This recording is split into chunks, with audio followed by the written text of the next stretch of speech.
welcome to math class. This is Algebra 2. We're on page 38 in our self-test. At this point, hopefully you have now completed the checkup, which was page 36 and page 37. We covered that yesterday, and then we dove into the first part of our self-test, right? You got to say something so that people know you're here. Yes, right. Okay, good. Perfect. So we just did 1, 2, 3, 4, but only really half of those. And on our way out the door, we pointed out that the range is what? Range is what? Those. For the first one. It's not the same as negative 7. Yeah. So our first problem, we had this given relation. And something like that. And we look at the x values in these coordinates. That's what we write for our domain. We wrote that. So our domain is 3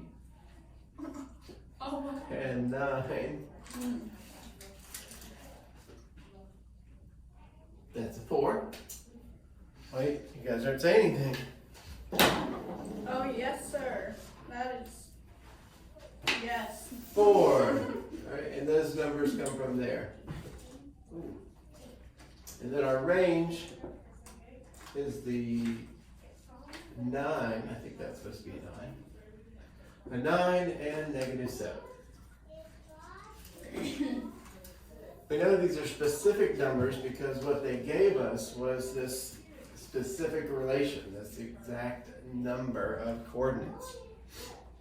Now, if we are given an equation, we need to find this out. Then what? So if it's y equals something, let's say it's 3x, like in problem number 2, but it could be 4x, 5x, 6, 111x. Is that a function? We think it is. And what is our domain?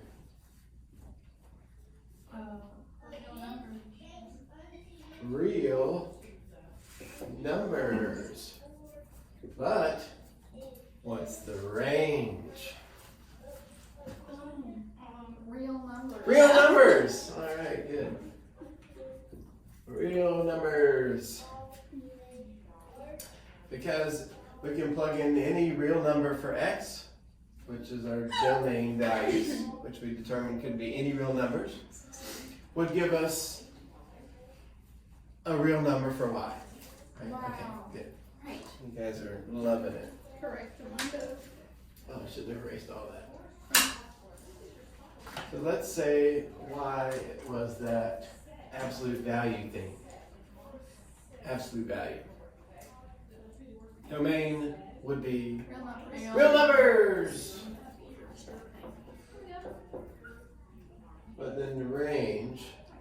All non-negative real numbers, aka positive real numbers. So to use math terms, because we know that mathematicians, Don't. this is what Alyssa said, so non-negative real numbers. So non-negative real numbers.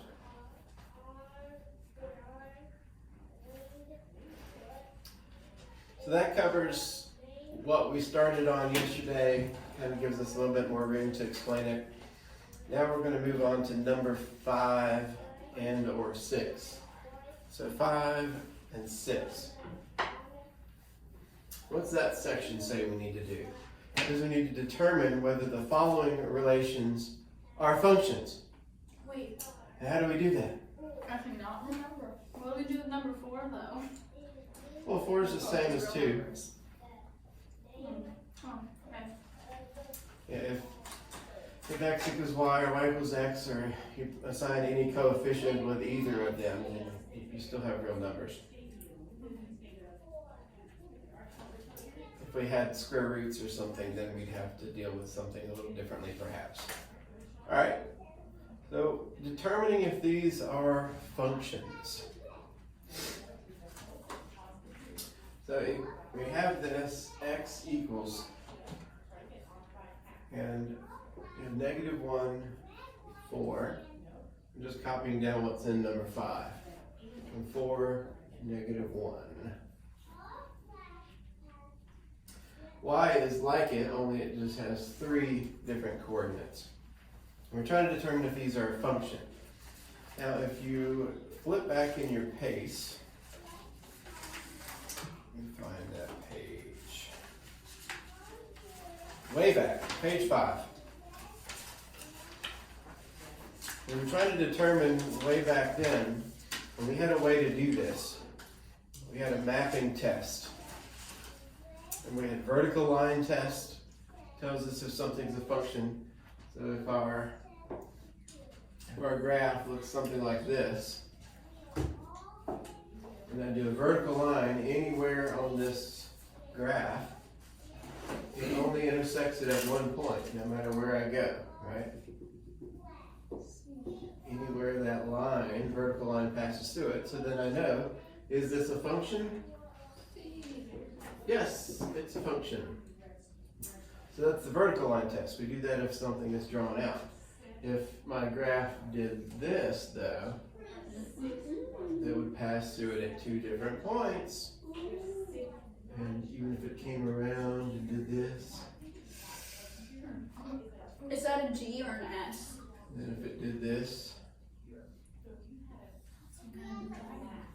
Oh, it's not a dragon. Well, It's what just is a the little toothless point on old its man. lip?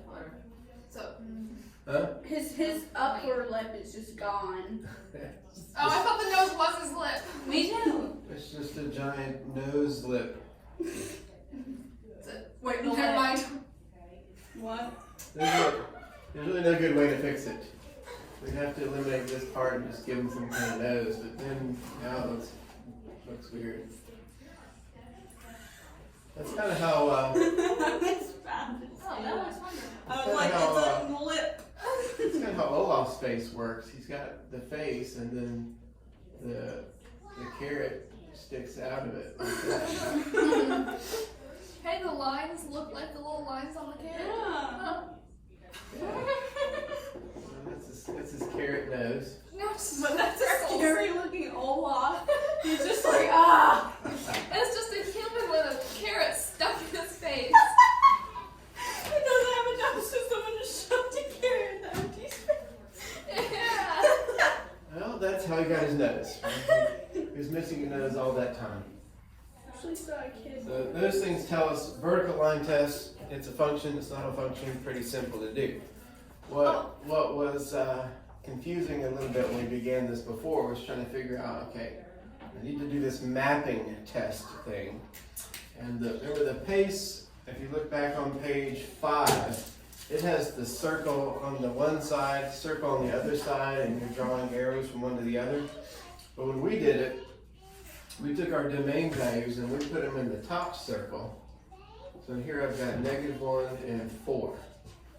These are my domain values. And then I put my range values in the bottom circle, which is a 4 and a -1 in this case. And then I map them. So I'm drawing an arrow from the -1 here to the 4 right below it, and the 4 here to the -1 right below it. So does that make it a function? Yes. Yes.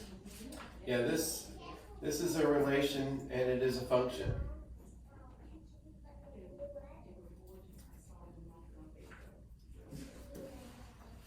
So I can have these guys up here pointing to as many values below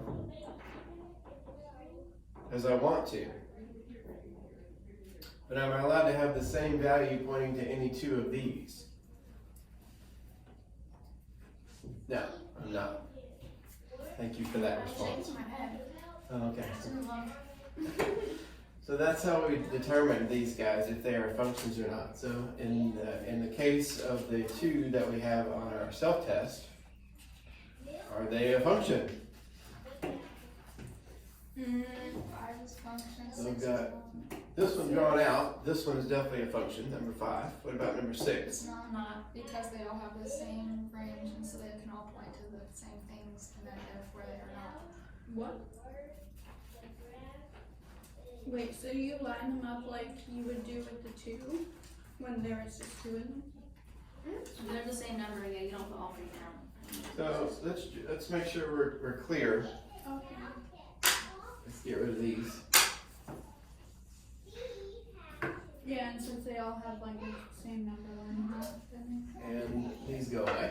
So we have some new values for x. So Now, range circle. it says y on the Right. Out we there have adding 0 and a 9. We have a -4 and a 9. And I have a 2 and a 9. So far so good. I have, in my domain, I have a 0.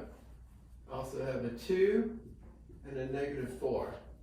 I wrote them in a different order, but it doesn't matter. 0 came from here, -4 here, and 2 there, right?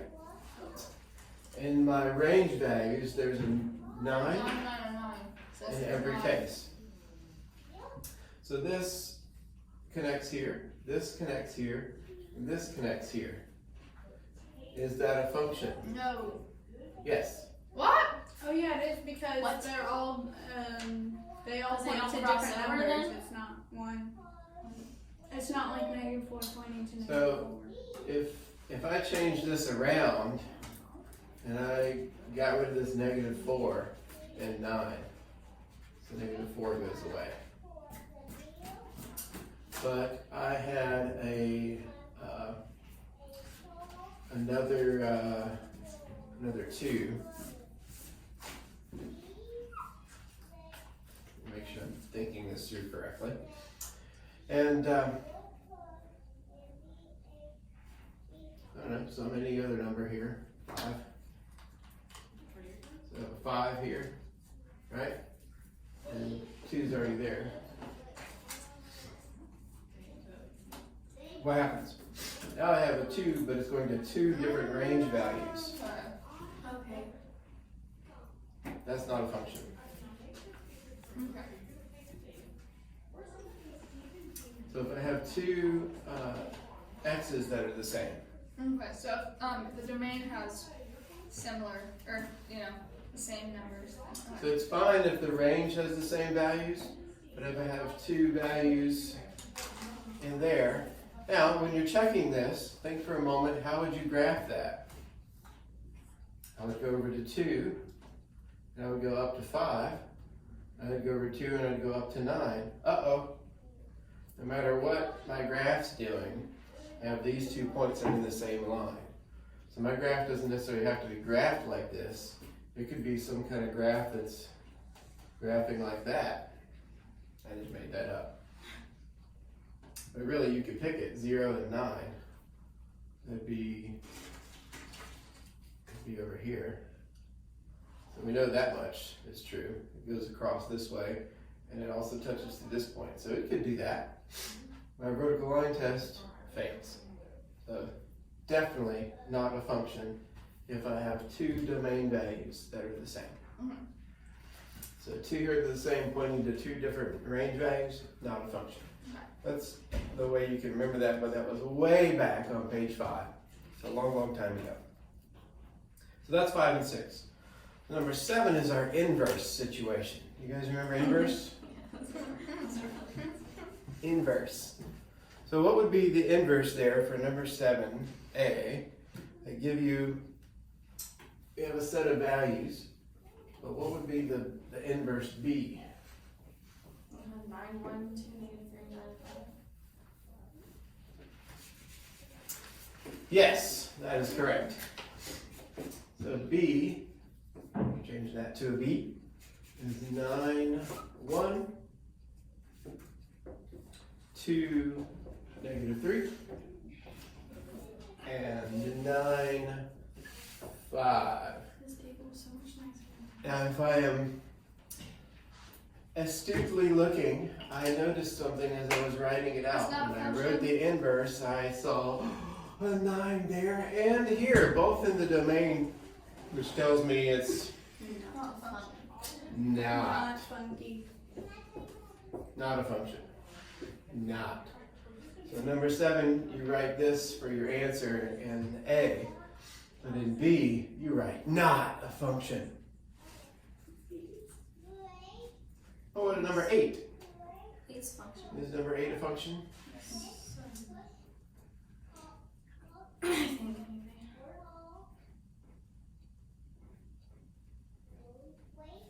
So number 8, I would have I don't think it's a, I think it is a function. 7 and 6. I switched the first two. In the middle, 6, Then 7. that one I switched the 7 and 6 to 6 and 7. And then I have 3 and 2, which turns into a 2 and 3.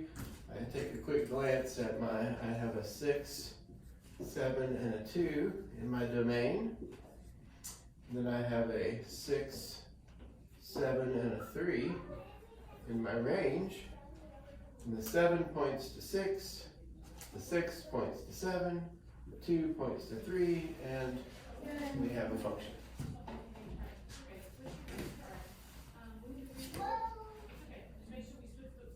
Got it?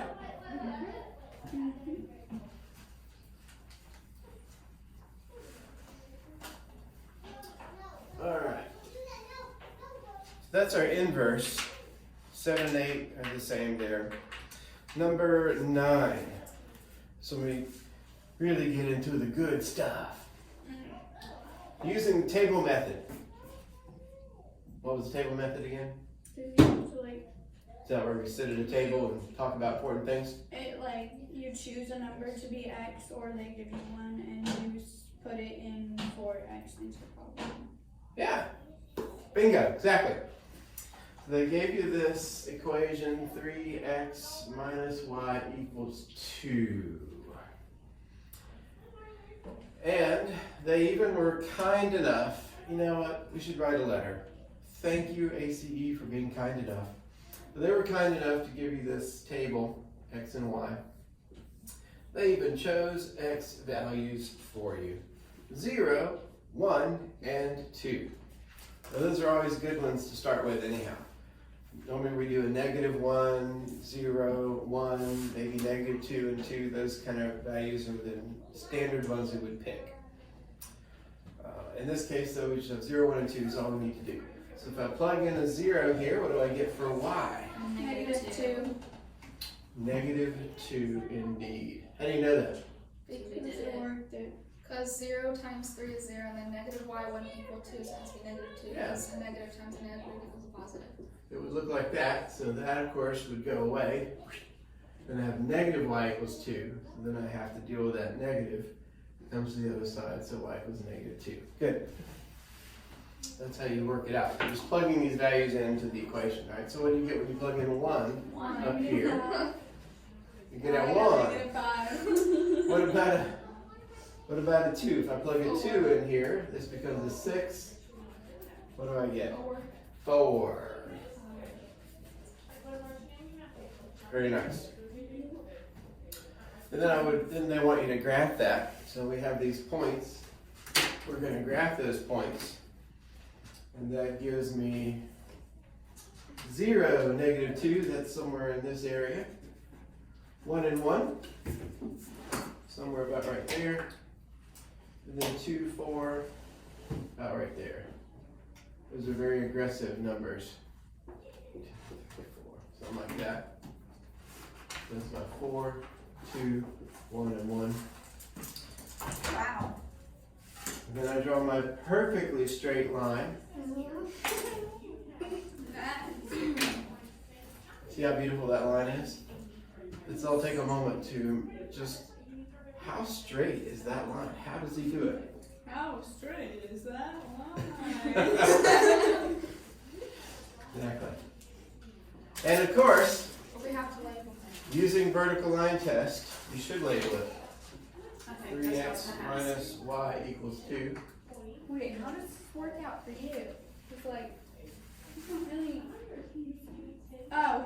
Is it a function? It wants us to determine that.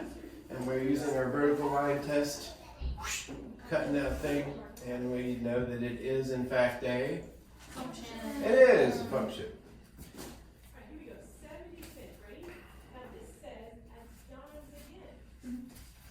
Are we all caught up? Everybody good? We got it graphed? Feeling really confident? Feeling good? Vertical line test now.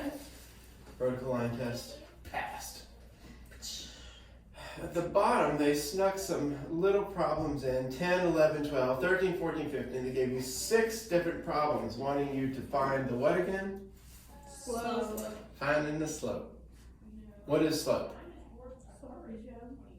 Y. No, that's not the Well, X thing. Courtney gave an answer, Oh, so she M said equals this. negative A over B. Y equals mx plus Plus B. I was going to say that. That uses slope in the equation, so that's good. But what is slope? M equals negative A over B. M equals negative a over b. Okay. What's the slope in this? The m, right? Yeah. Okay. And what is negative a over b? Where does that come from? From that X. Remember, ax plus by equals See you see later. you later. All right, good. And these values of a and b come from this equation, which we call this equation called X plus Y equals see you later. That's remember? what we call it. It's not simple form, it's called Standard form. standard form, right? This is the standard form. Foam. And this one is my slope y-intercept form, also known as slope-intercept form, but I like slope y-intercept form. So we're pulling all of our tools out of our tool bag that could be very useful for finding the slope of these type of equations. If I look at 10, I see that it looks a lot like that already, does it not? 10 says negative 3x plus 4. It's virtually mimicking this pattern that we've already got for this y equals mx, and we knew m was the slope, so what do you think the slope would be for number 10? 3 over 4. Negative 3. Oh, yeah. So, Yeah. so the slope for that one, you would just write negative 3 in the blank. It's already in a format that we like. Mm-hmm. We do. All we have to do is look at it. You just stare at it intently. Stare at that equation. Negative 3. That's my slope. That's really all it takes to get that. That and using one of the tools out of your handy dandy tool belt. That is reminding me of have you ever seen parental guidance?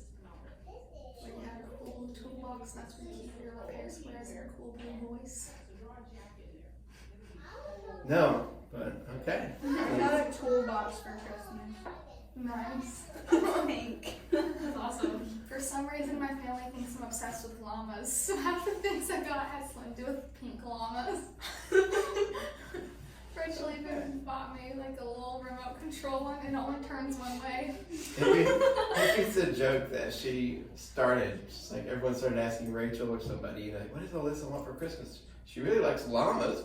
Well, I have, like a couple of years ago for Christmas, they bought me like a little picture and it has a llama that says no drama llama. And so I guess from when I was like 11, they were like, I bet she still loves I that. bet she still loves those llamas. So we're looking at number 11. I think I got like 18 for the socks with llamas. They gave it to us like this. Is this anything that we find very useful? No. No, not incredibly useful, no. Stop very Now, what I could do is if I wanted it to look like one of my equations that we really enjoyed, ax plus by equals, See you later. all I really need to do is move the 7 over here, and I would have 2x minus 3y equals 7. That looks like something we can use. So what would I write if I decided to use my m equals negative a over b? What would I get? So my a would be 2. And my b would be negative 3. But it was already negative, so what do you suppose my slope would be? 2 over 3. Do you see why it's positive, not negative? Because I had a negative already out front. So if I scrunch this down to give me some room, I would include a negative 2 over negative 3. So let's put that negative 3 in parentheses so you can see. And then the whole thing in brackets maybe, makes it a little more clear. There's a negative out front, negative 3 in the bottom. Those negatives would turn this whole thing into a positive. So my slope there, 2 over 3. No. It would also work if I wanted to do the y equals mx plus b. If I couldn't remember my equation, which this one was called, what kind of equation was that? What do we call it? The name of it starts with an S? Slope. Standard. Standard form. Mm. So if I can't remember my standard form, but I can remember my other one, I can remember this, y equals mx plus b. I have to do more work, but I can make it look like this, can't I? I'm going to put my 2x and my 7 over there. So I'm left with negative 3y equals negative 2x plus 7. See how I got the negative 2x? Move that over. The negative 7 plus 7. Negative 3y. Still have some work to do though, don't I? I got to divide by negative 3. No, please not. So these go away, and I'm left with y. It equals 2 over 3, both negatives. So the negatives cancel, and I get a 2 over 3x minus 7 over 3. And look at that. My m turned out, there's my m, 2/3. Same number. So you can do it either way. Whichever way you can remember is the best way. Don't just sit on the test and go, I don't remember the standard form. I don't know what to do. I mean, I didn't even do that. But some other student who may follow in your footsteps one day might do that. Or maybe So- ones that are not present. Present company excluded. Yeah. All right, so there's that. Any other questions about any of the others? As you're glancing over 12, 13, 14, 15, you're finding the slope, any of those that you look at and go, I don't think I know just inherently how to get that real quick. No? You got them all? Finding the, I live way over here. So that's finding the slope. Now if we're looking together at this self-test, did you notice something about the self-test? Did you notice that it's 1, 2, 3, 4, 5 pages long? Now a lot of that has to do with this next page. Page 40. Wait, is that the next page? No, It doesn't look that bad though. It just is So long. page 39 and 40 are long because they gave you the area to graph. Now that's very nice. When I had to do these kind of tests, they were all, the test, my teacher wrote them out by hand, the problems, and we had to provide our own graph paper. If you didn't remember doing graph paper in class, then you had to graph on regular paper. And it was messy. And it usually took points off if your graph was messy. So you wanted to always remember to bring graph paper. In this case, though, they just give it at you. At us? Yes. Don't give it to us. They don't give it to Threw you. it at us. They give it at you. Now, it is worth noting before we dive into these graphing of inequalities, equations, etc., that we want to look at numbers 16 and 17. Do you recall, of course you do, finding the equation of a relation using the point slope or slope intercept equation? Now we just refreshed ourselves on slope-intercept equation, or what I call slope y-intercept equation, do we not? What was that again? Y limit plus b. Y equals mx plus b. This is my slope right here, and this is my y-intercept. So slope and y-intercept is b. So that's how we get slope-intercept equation. What is the point-slope equation? Y1 minus y equals m times x1 minus x. Exactly. Did you write that down? I did not. You just pulled it out of your memory banks? Wow, that's awesome. And that'll be correct. So this is the slope-intercept. And then the other one that is telling us to use point-slope is exactly what you said. Y minus y1 equals m, and x minus x1. Okay, well I got the mixed up a little. Now, when would we use this one? This one I'm pointing at is the point slope method. When would I use that one? Wow, I misspelled slope. I spelled it like soap with an L. Like S-L-O-A-P? Slow. Okay, well, that still works. If you know what you're talking about, that's fine. So, when would you use point slope versus slope intercept? When it doesn't give you the M. When I hear slope, I'm gonna think of like soap. Well, so if we look below, we see that they gave us the m in both cases, so it's not that version. We do have another version where we have a fraction thing that we stick in right here. Y2 minus y1 over x2 minus x. Yeah, we had a fraction. There's another thing of m that we memorized that went here, but we don't actually need to dive into that in this case. If you look at number 16, the point they gave you is 0, comma, -3. If I were to graph that, I move which direction on my x-axis? I move no direction, because this is 0. Oh And yeah. then I just go down to -3. So, the y-intercept is -3. So it starts with 0? And it That's starts on with the 0. flat side. Oh. So if the point they give you starts with a 0, you don't move anywhere on the x-axis, you just simply move along the y-axis, which means that is -3 right on the y-axis, which sounds a lot like a y-intercept.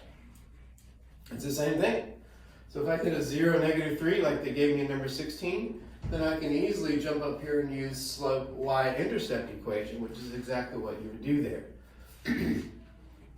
And you would write it out. Y equals m, so instead of m, they gave you 2/3 x, and then plus b. I'm writing b in parentheses here because what's b actually?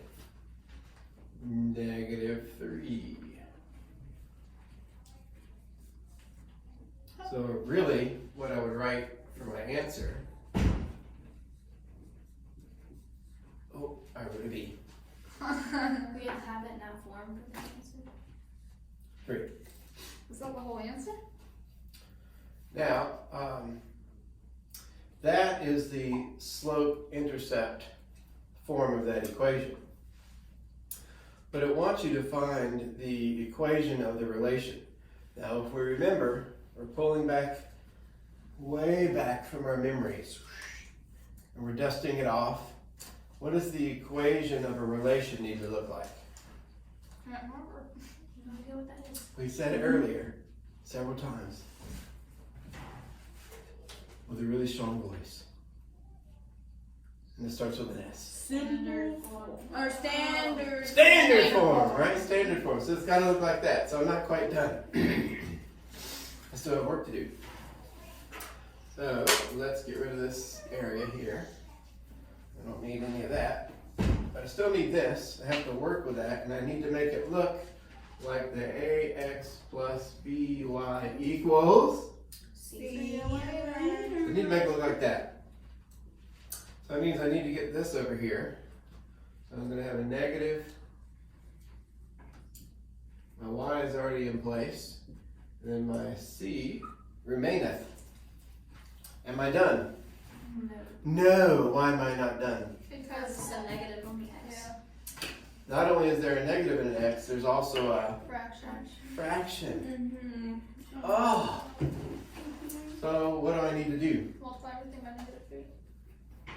Multiply everything by -3. This whole thing. That means I need to distribute this -3 across every term. So what happens here? Cancels. Oh, it does. That's just why we chose -3, because it's going to cancel that out, and I'm going to end up with a 2x. And what am I going to get here? -3 times y is -3y. 3b. And then what happens here? -3 times -3 gives me a Plus 9. plus 9. So that is my standard form. And the only way you're going to remember to write the equation in this, when you read these directions, it says find the equation of a relation.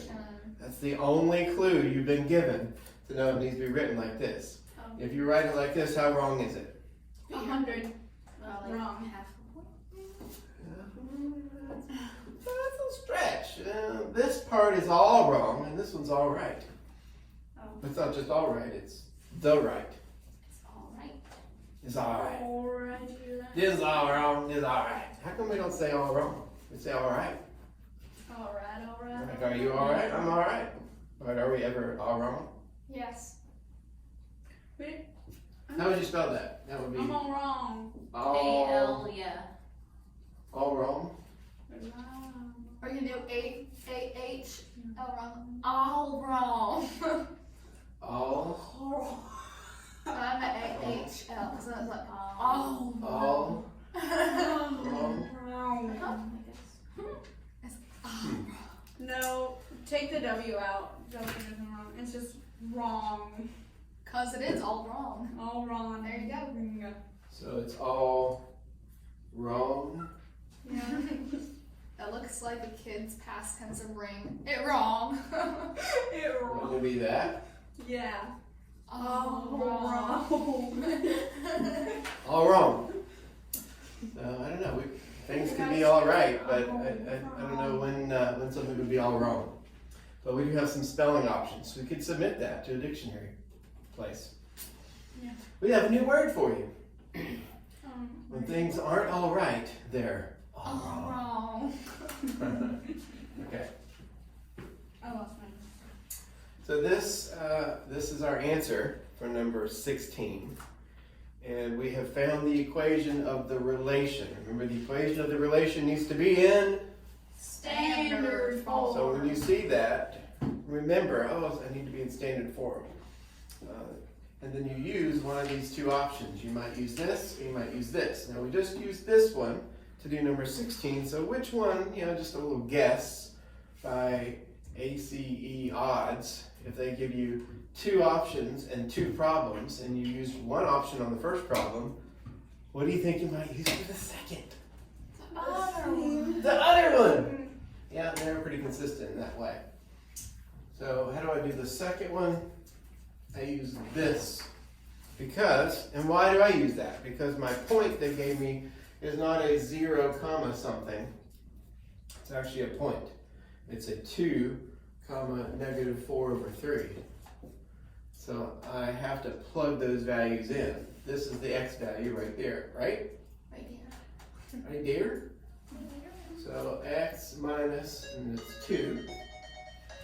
The slope they gave you was -4/3. And then here I have y minus what? 3. -4. Y minus Y plus. -4/3. You can write it that way if it helps you to not make the sign mistake. Because it's really going to be y plus 4/3 equals -4/3 times x minus 2. We can erase this point because it's in our way. Probably don't need that either. And then I'm only just getting started. Now I've got to clean that up and make it look like standard form. So we would probably start with what? Negative 4 over 3 times x.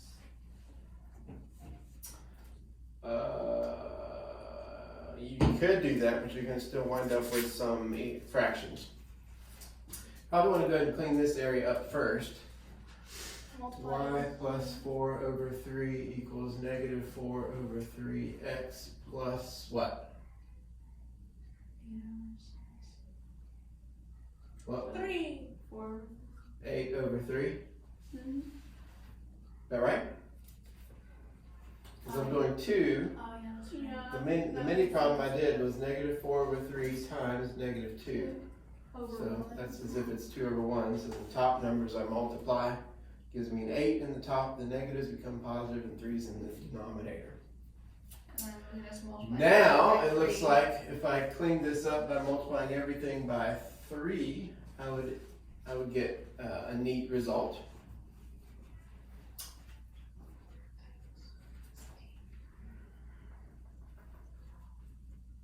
What do you get? 3y Plus 4x equals 4. 4. equals negative 4x plus 8. I just distributed my 3 across every single term. And that's what I got left. Now I have to clean it up a bit.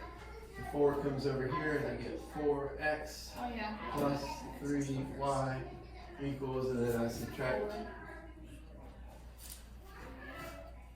It's negative 4. Is it? No. Right, because 8 minus 4 is 4. Oh, Doesn't right. matter what other side. So it's minus 4 and minus 4. Just to check ourselves, make sure we didn't make a boo-boo. And 8 minus 4 gives me 4. So this is my standard form answer. So yes, I do have to do all those steps. But it really isn't too bad. You know, it's just a messy, tedious step. And that's where we will conclude for today because we're out of time. The next things to be working on is the graphing on 39 and 40. I'm guessing that you remember how to do this. So do you think we could assign 18, 20, and 22 for homework? Wait, which one? 18, 20, and 22 for homework. You said 18, 20, and 22. Right, 22 is on the next page on 40. That's when we start graphing a parabola using the quadratic equation. You can do this. Alright, that's where we'll have to pick up tomorrow. Bye, Say Julie. goodbye. Bye.